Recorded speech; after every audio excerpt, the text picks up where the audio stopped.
Muito bem, meus caros, muito bem. Muito bom dia. Estamos aqui, então, para o nosso áudio de todos os dias. Bom, hoje eu quero fazer uma proposta para vocês, uma proposta de exercício, tá? Mas não fiquem angustiados, porque não é exercício físico. Não vou botar ninguém aí para correr, para carregar tijolo, nada disso, tá? Vejam só. Eu já falei aqui para vocês a respeito do Gianni Rodari, né? Não me lembro agora em que áudio eu falei, mas eu falei. E o Rodari, ele tem algumas ideias muito interessantes a respeito da criação literária, né? Não todas, tá? Mas algumas ideias dele têm assim um grande poder sugestivo, tá? E podem, elas devem ser aproveitadas pelos escritores, tá? Escritores de todos os tipos, de ficção, de poesia, de ensaios, tá? Quer dizer, são propostas, inclusive, de exercícios, né, que ele oferece, algumas muito interessantes, né? E vejam, vocês devem fazer exercícios de criatividade, tá? É o que eu sempre digo, quer dizer, vocês precisam ler e escrever, ler e escrever, ler e escrever, tá? Agora, é claro que um escritor, ele não tem ideias aí todos os dias, né? Para um conto novo, para um romance novo, para um novo poema, né? Para um novo ensaio, quer dizer, as coisas não brotam assim. Nós não somos aí máquinas, né? De criar textos, né? Nós, inclusive, enfrentamos aí muitas vezes algumas dificuldades, né? Para conceber tramas, para ter ideias, não é verdade? E aí é que entram os exercícios. Aí é que entram os exercícios. Quer dizer, quando você está aí sem inspiração, sem ideias, o que você faz? Faz um exercício como este de hoje, que eu vou apresentar para vocês, né? E certamente algo bom vocês vão extrair desse exercício, tá? Então, o nosso amigo, né, o Gianni Rodari, né, ele criou uma ideia interessantíssima chamada binômio fantástico. Binômio fantástico, né? O Rodari diz que uma palavra, uma palavra isolada, ela age sobre o nosso pensamento, né? Ela age, sem dúvida. Quer dizer, você pensa numa palavra, qualquer palavra, e ela certamente vai aí se apresentar na sua cabeça, ligada aí a um objeto, né, a uma pessoa, a uma determinada sensação, a certas lembranças, né? Mas o Rodari diz que essa ação da palavra ela só vai ser completa quando essa palavra que você imaginou, essa primeira palavra, encontrar uma outra palavra que a provoque. Quer dizer, uma outra palavra uma segunda palavra que obrigue a primeira a como que se redescobrir, se redefinir. Tá? Por que ele diz isso? Porque, na opinião dele, o pensamento se forma sempre a partir de uma dupla de conceitos.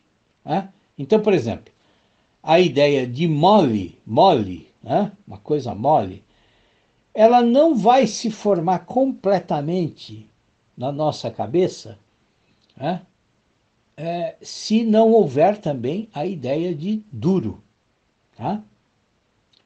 Quer dizer, as duas ideias, né, elas se concretizam na nossa mente quando elas se encontram, porque é só da oposição delas que a gente consegue, né, compreender o conceito de mole e duro. Tá? Então, bom, e se vocês pensarem bem, se vocês recordarem, por exemplo, da infância de vocês, vocês vão ver que é assim mesmo que ensinam para a gente. Né? Nós compreendemos alguns conceitos básicos, né, como quente, frio, ou cheio e vazio. Né? De que forma? Bom, a gente aprende quando o adulto que lá é responsável pela nossa educação, né, a mãe, o pai, sei lá eu, né, muitas vezes é um professor, né? Quando o adulto mostra, quando ele apresenta para nós os dois conceitos agindo, né, em contraposição, né, quando ele mostra para nós os dois conceitos se contrapondo. Né? Então é aí, quer dizer, é aí que a ideia se torna realmente concreta para nós. Né? Quer dizer, então é como se o pensamento como se o pensamento seguisse aí uma estrutura binária, né? Como se um conceito só existisse quando ele está em relação com o seu oposto. Tá? Bom, então, assim, partindo dessas reflexões, o Rodari vai propor, né, a ideia de que pode nascer uma história interessante, né, desse binômio fantástico. Tá? Quer dizer, eu acho que ele exagera um pouco, porque ele diz que o binômio fantástico é a condição indispensável para o surgimento de um texto. Né? Mas eu acho que aí é um exagero, não é bem assim. Né? Há muitas formas para surgir aí ideias. Né? Quer dizer, o binômio fantástico não é uma condição indispensável. Mas eu acho que, enquanto proposta de exercício, né, ele é muito interessante. Tá?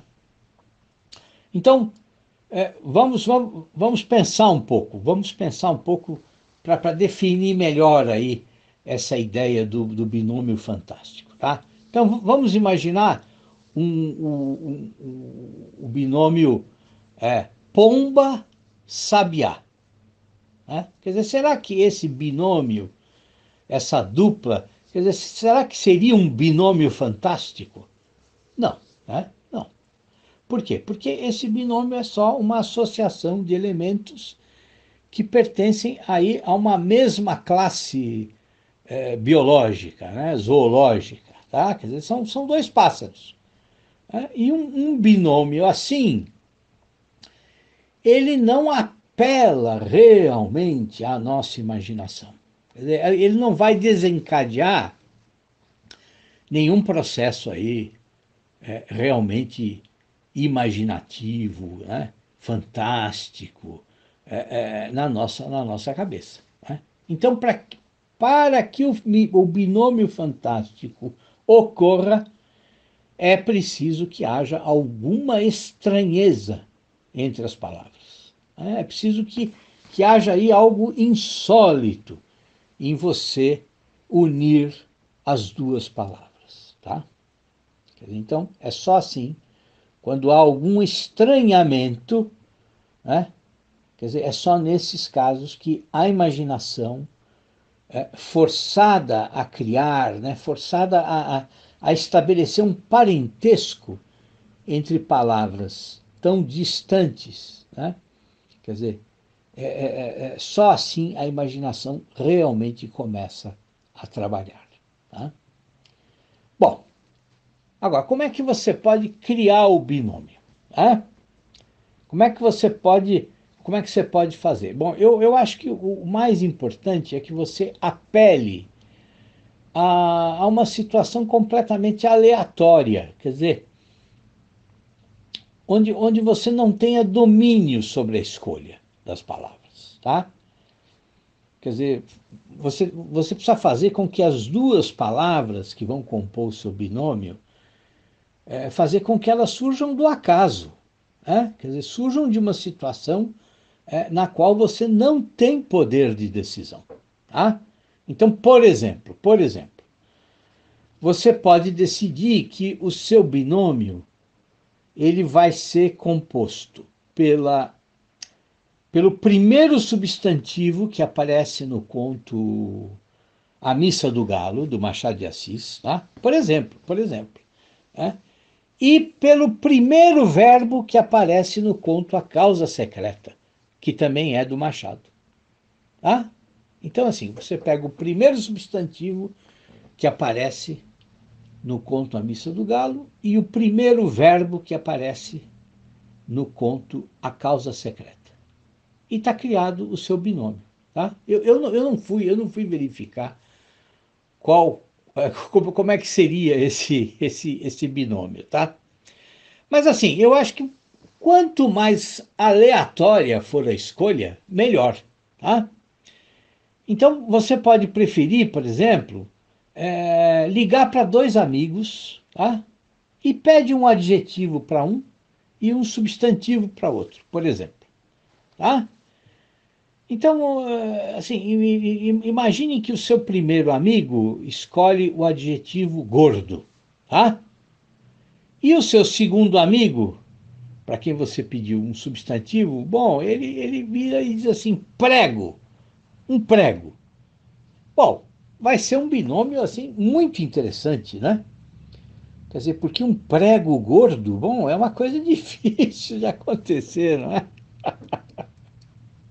Então vejam, são duas palavras que estão completamente fora dos seus ambientes. Né? Quer dizer, são duas palavras que não combinam. Né? Quer dizer, elas realmente elas não se encaixam. Pelo menos assim, num primeiro momento, numa primeira reflexão, elas parecem que elas que não dá para combinar as duas, não é mesmo? Bom, e isso é o fascinante do nosso exercício. Isso é o fascinante, porque o binômio fantástico é fantástico exatamente pelo estranhamento que certas duplas de palavras podem causar. Tá?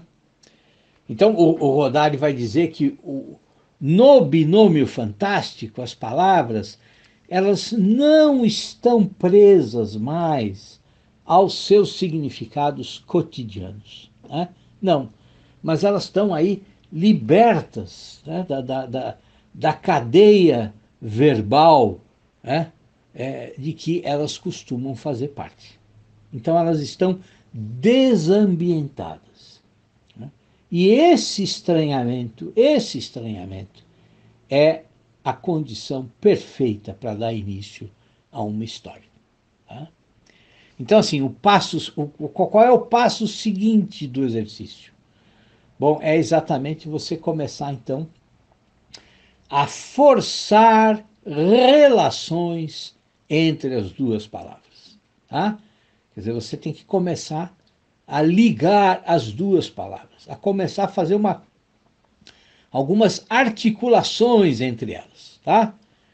Então, assim, vamos imaginar aí essas duas palavras que o seu amigo deu, né? Gordo e prego. O que nós poderíamos fazer com elas? Né? Que tipo de relação a gente pode aí criar entre elas? Né? Então, o interessante é você ir fazendo uma lista das possíveis relações. Tá? Quer dizer, sei lá eu, quer dizer, o gordo come o prego, come, né? Quer dizer, o prego perfura o gordo, né? O gordo presenteia alguém com um prego, né? Ou o prego, sei lá, é o amuleto da sorte para o gordo. Né? Então vejam, quer dizer, esse é o papel do binômio fantástico, é oferecer para você uma matéria-prima inusitada, né? inusitada para começar a compor uma história. Então, depois de imaginar as possíveis relações que podem existir entre as duas palavras, né, o que você faz? Bom, aí você começa a escrever o seu texto. Você escolhe uma dessas relações e começa a montar a sua história, ou começa a escrever o seu poema, ou pode até mesmo ser um ensaio, por que não? É? Quer dizer, um ensaio aí que partisse desse artefato tão simples que é um prego, né? E imaginasse como é que o prego participa da vida dos homens, né? Quer dizer, todas as utilidades que o prego tem, né? Algumas completamente inusitadas, né? E, e, e, que serventia especial, por exemplo, um prego poderia ter na vida de uma pessoa obesa? Né? Quer dizer, claro, poderia ser um ensaio de relativa veia aí humorística, não é? E por que não? Né? Quer dizer, o inusitado, ele também tem esse poder de fazer a gente rir, não é? Rir. E a gente precisa aprender a recuperar o humor para a criação literária. Né? Nós precisamos fazer isso. Eu, por exemplo, eu gosto muito, né, de alguns poemas do Álvares de Azevedo, em que ele ironiza o próprio romantismo. Tá? Um dos que eu mais gosto é um poema dele chamado Minha Desgraça. Né? Então, assim, procurem esse poema, vocês acham fácil aí na internet. E vocês vão ver que o quarteto final desse poeminha é uma ironia deliciosa, porque ele demonstra realmente um fino senso de humor. Né? Quer dizer, ele tira sarro dos temas românticos, olha, e fazendo isso, né, ironizando o próprio romantismo, né, e ironizando os temas da escola romântica, ele realmente, o Álvares de Azevedo, compõe alguns dos melhores poemas da nossa literatura. Tá certo, meus caros? Então, assim, também não tenham medo aí de criar histórias humorísticas, tá? Histórias humorísticas não são menores do que histórias dramáticas, tá? O humor tem um papel essencial na produção literária, ainda que ele esteja, infelizmente, esquecido, né? Ou relativamente esquecido. Né? Hoje todo mundo gosta de falar das suas dores, dos seus problemas, das suas angústias. Né? Assim, todo mundo tem um mal existencial, né? Parece que está todo mundo aí deitado no divã do psicanalista, eternamente, né? Reclamando de si mesmo e dos outros, né? E assim, num mundo assim, eu acho que o humor tem um papel importantíssimo que a gente também precisa recuperar. Tá certo? É isso por hoje então, meus caros. Olha, um grande abraço e façam o exercício. Façam o exercício. Parece uma brincadeira sem grande propósito, mas de muitos exercícios assim podem nascer grandes textos, com absoluta certeza. Um grande abraço para vocês. Até amanhã, meus caros. Tudo de bom.